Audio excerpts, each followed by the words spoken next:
Hey guys, Appliance Guy Online here.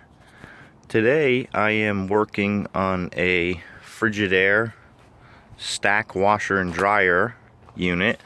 Just wanted to make a quick video to hopefully help somebody. The model on this unit is FEX831FS2. It's a stackable washer and dryer. So basically what happened was it started to leak right in the center, right here. Started leaking, and I right away knew that the tub seal was bad. So I was contemplating whether or not it's going to be worth it to fix this machine, and it ended up being worth it. And I just wanted to show you guys that it's actually not as hard as you may think. So to get to this point of having the tub removed took me about 45 minutes. So basically, to make a long story short, you take off the front panel, which is right here, and then there's two screws, one here and one here, that hold on the top, the door, the lid. Once you have the front off and the lid off, then you can have access to the tub.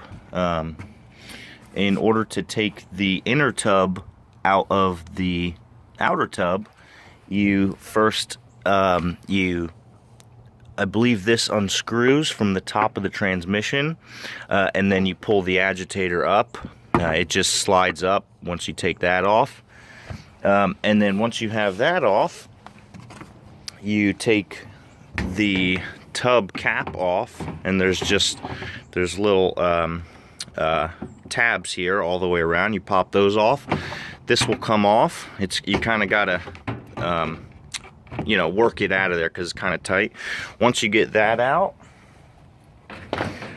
you have what's left is the inner tub inside of the outer tub. Now, I was worried that in order to pull the tub out, I would have a problem because, as you can see, there's not much clearance here. And actually, I was able to get it out fairly easily. I was thinking I may have to take the whole dryer off or either pull out that bottom plate, but I didn't have to, and I'll tell you how. What I did was, actually, once you get the agitator out, there's a bolt here. It kind of sits like this, and it holds it in place on the flat part right here. So that will sit like that, and you'll see it once you get in there. It's pretty straightforward. But anyways, in order to get it out with clearing this, all you have to do is pull this tub out. And it is kind of tight, but as you can see, you can get enough clearance if maybe you have somebody hold it, and somebody else pull the inner tub out. There is enough clearance just by pulling it out. So you don't have to pull the whole tub assembly out. Like I said, you could just pull it out this much, and you can see that there's enough clearance there to clear it. So I just wanted to show this, make this video and show you guys, and hopefully this will help somebody. But otherwise, what I had to do was I had to replace the tub seal, which is right here. Once I got the inner tub, it was fairly easy to change. I just popped the old one out, put the new one in, and now I am getting ready to reassemble. Show you guys the old seal here. You could see that it was broken.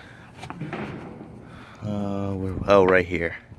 You could see that it's starting to separate there, and that's what caused it to leak. So, and this is part number let's see, 5 530-327-9394. So again, just to quickly summarize, in order to get that inner tub out, you just pull this back. Even though it's spring held in there, you can pull it all the way out, and then there's enough clearance to get that inner tub out. Anyways, I hope this helps somebody. Thank you guys for watching. If this did help, please subscribe or give this video a like or thumbs up. And again, thanks for watching, and good luck with your repair.